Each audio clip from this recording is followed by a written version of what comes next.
एखादा माणूस म्हणत असेल की त्याला मरणाची भीती वाटत नाही, याचा अर्थ एकतर तो खोटं बोलतोय किंवा तो गोरखा आहे.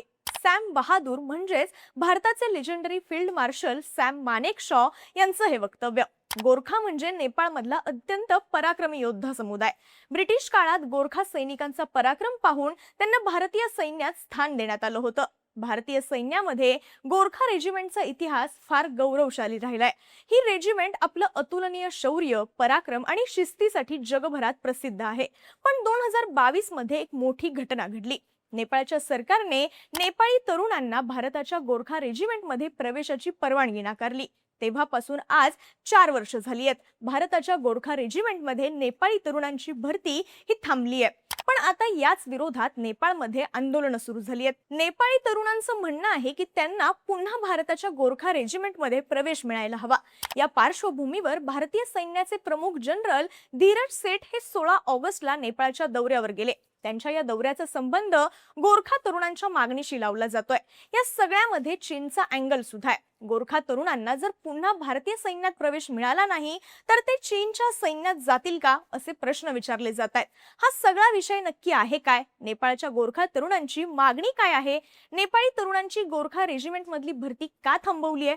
गोरखा तरुण भारतीय सैन्यात आले नाही तर ते चीनच्या सैन्यात जातील का? सगळा विषय समजून घेऊयात या व्हिडिओच्या माध्यमातून. नमस्कार, मी शीतल आणि तुम्ही पाहताय बोलभिडू. सुरुवातीला नेपाळच्या गोरखा तरुणांची मागणी नेमकी काय आहे ते पाहूयात. तर नेपाळी तरुणांनी बालेन शाह सरकारकडे मागणी केली आहे की त्यांचा भारतीय सैन्यात भरती होण्याचा मार्ग हा मोकळा केला जावा. खरं तर नेपाळच्या सरकारने ऑगस्ट 2022 पासून गोरखा तरुणांच्या भारतीय सैन्यातल्या भरतीवरती स्थगिती लावली आहे. सरकारच्या या निर्णयाविरोधात आता नेपाळचे गोरखा तरुण रस्त्यावरती उतरलेत. अलीकडेच नेपाळच्या पोखरा इथे माजी गोरखा सैनिकांनी आणि तरुणांनी रस्त्यावरती उतरून आंदोलनं केली.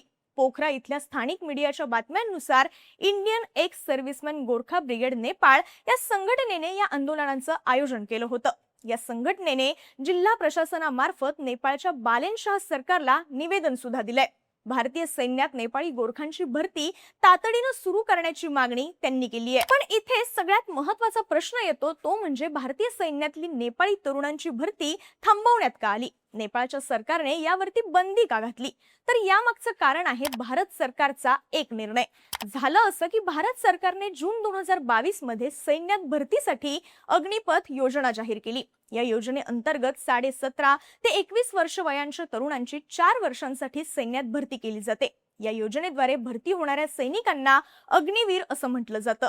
4 वर्षांचा कार्यकाळ पूर्ण झाल्यानंतर उत्कृष्ट कामगिरी करणाऱ्या 25% अग्निवीरांना भारतीय सैन्यात कायमस्वरूपी भरती केलं जातं. तर उरलेल्या 75% अग्निवीरांना इतर क्षेत्रात रोजगारासाठी मदत केली जाते. भारताने जून 2022 मध्ये ही योजना लागू केली. पण तेव्हापासून नेपाळच्या सरकारने गोरखा तरुणांच्या भरतीवर बंदी घातली. नेपाळच्या सरकारचं म्हणणं आहे की या योजनेमुळे ब्रिटन, नेपाळ आणि भारत यांच्यात 1947 साली झालेल्या त्रिपक्षीय कराराचं उल्लंघन होत आहे. भारत, ब्रिटन आणि नेपाळ यांच्यात 9 नोव्हेंबर 1947 ला एक ऐतिहासिक आंतरराष्ट्रीय करार झालेला. भारताच्या स्वातंत्र्यानंतर ब्रिटिशांच्या गोरखा रेजिमेंट्सची विभागणी कशी केली जावी आणि नेपाळी गोरखा सैनिकांचे हक्क कसे सुरक्षित राहावे यासाठी हा करार होता. भारताला स्वातंत्र्य मिळालं तेव्हा ब्रिटिश इंडियन आर्मी मध्ये एकूण 10 गोरखा रेजिमेंट्स होत्या. स्वातंत्र्यानंतर या सैनिकांचं काय करायचं हा मोठा प्रश्न होता. यावर तोडगा म्हणून भारत, नेपाळ आणि ब्रिटन या 3 देशांनी एकत्र येऊन करार केला. या करारानुसार भारतीय सैन्याला 10 पैकी 6 गोरखा रेजिमेंट्स मिळाल्या तर ब्रिटनला 4 गोरखा रेजिमेंट्स मिळाल्या. पुढे भारताने स्वतःची 11वी गोरखा रायफल्स ही नवीन रेजिमेंट सुद्धा स्थापन केली. या करारानुसार ठरलं होतं की नेपाळी गोरखा सैनिकांना भारताच्या इतर सैनिकांप्रमाणेच समान वेतन, भत्ता, पेन्शन आणि सुविधा मिळतील. त्यांच्या धार्मिक आणि सांस्कृतिक परंपरांचा पूर्ण आदर केला जाईल. तसंच भारतीय सैन्यात सेवा दिली जाईल.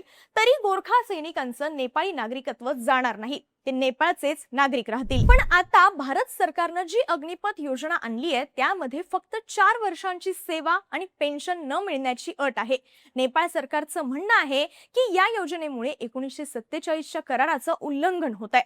त्यामुळेच नेपाळच्या सरकारने गोरखा तरुणांच्या भरतीवर स्थगिती आणली आहे. 2022 पासून नेपाळमधल्या गोरखा तरुणांची भारतीय सैन्यात नवीन भरती झालेली नाहीये. यावर भारत सरकारचं म्हणणं आहे की भारतीय सैन्यात भरतीची प्रक्रिया फक्त अग्निपथ योजनेद्वारेच होईल. त्यामध्ये नेपाळी आणि भारतीय नागरिकांसाठी वेगळे नियम असू शकत नाहीत. सध्या दोन देशांमध्ये यावरूनच मतभेद आहेत. पण यामुळे गोरखा तरुणांचं भविष्य मात्र संकटात सापडलंय. 1947 पासून भारताने पाकिस्तान आणि चीन विरुद्ध एकूण 4 युद्ध लढली. या 4ही युद्धांमध्ये भारताच्या गोरखा रेजिमेंटने जबरदस्त पराक्रम दाखवलाय. 1965 आणि 1971च्या भारत पाकिस्तान युद्धात गोरखा रेजिमेंटने पूर्व आणि पश्चिम अशा दोन्ही आघाड्यांवर शत्रूचा पराभव केलेला. तर 1999च्या कारगिल युद्धात बर्फाच्छादित उंच शिखरांवर विजय मिळवण्यात गोरखा रायफल्सचं योगदान हे सर्वात महत्त्वाचं होतं. गोरखा रेजिमेंटचा हाच इतिहास पाहता अनेक तज्ञांचं म्हणणं आहे की नेपाळी गोरखांना पुन्हा भारतीय सैन्यात स्थान दिलं जावं. भारत आणि नेपाळमधल्या परस्पर संबंधाच्या दृष्टीनेही हे अत्यंत महत्त्वाचं आहे. पण भारताच्या अग्निवीर योजनेवरून भारत आणि नेपाळमध्ये मतभेद आहेत, ज्यामुळे भरती थांबली आहे. या सगळ्याबाबत नेपाळच्या गोरखा तरुणांचं काय म्हणणं आहे, त्यांची नेमकी मागणी काय आहे? तर आंदोलन करणाऱ्या इंडियन एक्स सर्व्हिसमेन गोरखा ब्रिगेडचे अध्यक्ष कर्नल कृष्ण बहादूर खत्री यांचं म्हणणं आहे की भारतीय सैन्यात नेपाळी तरुणांची भरती मागच्या 200 वर्षांपासून सुरू आहे. पण अग्निपथ योजनेमुळे ही प्रक्रिया धोक्यात आली आहे. भरती थांबल्यामुळे हजारो नेपाळी तरुण रोजगारापासून वंचित राहतात. ज्या गोरखा सैनिकांनी पिढ्यानपिढ्या भारतीय सैन्यात सेवा दिली त्यांची परंपरा धोक्यात आली आहे. नेपाळी तरुणांसाठी नोकरीच्या शोधात आखाती देशांमध्ये जाण्याऐवजी अग्निपथ योजनेद्वारे भारतीय सैन्यात सेवा देणं जास्त चांगलं आहे, असं खत्री यांचं म्हणणं आहे. इंडियन एक्स सर्व्हिसमेन गोरखा ब्रिगेडने नेपाळच्या सरकारला एक निवेदन पाठवलंय. या निवेदनात म्हटलंय की अग्निपथ योजनेच्या 4 वर्षांच्या काळात तरुणांना वेगवेगळ्या सुविधांसह अंदाजे 45 ते 50 लाख रुपये मिळतात. 50 डिग्री सेल्सिअस तापमान असलेल्या आखाती देशांमध्ये जाऊन अत्यंत कमी पगारावर काम करण्यापेक्षा भारतीय सैन्यातली नोकरी कित्येक पटीनं चांगली आहे, असं निवेदनात म्हटलं गेलंय. थोडक्यात काय तर भारतीय सैन्यात नोकरी करण्यासाठी नेपाळी तरुणांना अग्निवीर योजनेची काहीही अडचण नाहीये. पण नेपाळच्या सरकारने मात्र त्यांच्या भरतीवर स्थगिती लावली आहे. आता या सगळ्यामध्ये चीनचा अँगल काय आहे ते सुद्धा समजून घेऊ. तर सध्या नेपाळमध्ये बेरोजगारीची अत्यंत गंभीर समस्या निर्माण झाली आहे. देशातली आर्थिक मंदी, औद्योगिक विकासाची कमतरता आणि राजकीय अस्थिरता यामुळे दरवर्षी लाखो तरुणांना रोजगारासाठी इतर देशांवर अवलंबून राहावं लागतं. आकडेवारीनुसार सध्या नेपाळमधल्या 15 ते 24 वर्ष वयोगटातल्या तरुणांमध्ये बेरोजगारीचं प्रमाण तब्बल 20 ते 22% एवढं आहे. आता या सगळ्या परिस्थितीत जर नेपाळी तरुणांना भारतीय सैन्यात संधी मिळाली नाही तर याचा फायदा चीनकडून उचलला जाऊ शकतो. चीनच्या BRI म्हणजेच बेल्ट अँड रोड इनिशिएटिव्ह या प्रकल्पाद्वारे मोठ्या प्रमाणावर रोजगाराच्या संधी निर्माण होत आहेत. भारतीय सैन्यात संधी न मिळालेले तरुण रोजगाराच्या शोधात चीनच्या या प्रकल्पामध्ये किंवा चीनी कंपन्यांमध्ये काम करू शकतात, असं या क्षेत्रातल्या तज्ञांचं म्हणणं आहे. खरं तर चीनच्या थिंक टँक्सने गेल्या काही वर्षांपासून नेपाळमधल्या गोरखा सैनिकांचा इतिहास, त्यांची शारीरिक क्षमता आणि लष्करी परंपरेवर संशोधन सुरू केल्याची माहिती आहे. चीनच्या पीपल्स लिबरेशन आर्मीमध्ये तिबेटच्या दुर्गम आणि उंच पर्वतीय भागात तैनात राहण्यासाठी गोरखांसारख्या सक्षम सैनिकांची गरज आहे. जर या नेपाळी तरुणांना भारतात संधी मिळाली नाही तर चीन भविष्यात त्यांना आपल्या सैन्यात किंवा खासगी सुरक्षा कंपन्यांमध्ये संधी देण्याचा प्रस्ताव ठेवू शकतो. ही भारताच्या दृष्टीनं फार मोठी धोक्याची घंटा आहे. त्यामुळे भारत आणि नेपाळच्या सरकारने या मुद्द्यावरती लवकरात लवकर तोडगा काढायला हवा, अशी मागणी जोर धरतीये. आता रविवार 16 ऑगस्ट पासून भारतीय सैन्याचे प्रमुख जनरल धीरज सेठ हे नेपाळच्या 5 दिवसांच्या अधिकृत दौऱ्यावर आहेत. नेपाळचे लष्कर प्रमुख जनरल अशोक राज सिगदेल यांच्या निमंत्रणावरून हा दौरा होतोय. आता या दौऱ्यामध्ये भारत आणि नेपाळच्या सैन्य प्रमुखांमध्ये अग्निवीर योजनेबाबत चर्चा होण्याची अपेक्षा आहे. या चर्चेतून काय मार्ग निघतो हे पाहणं महत्त्वाचं असणार आहे. तुम्हाला या सगळ्याबाबत काय वाटतं?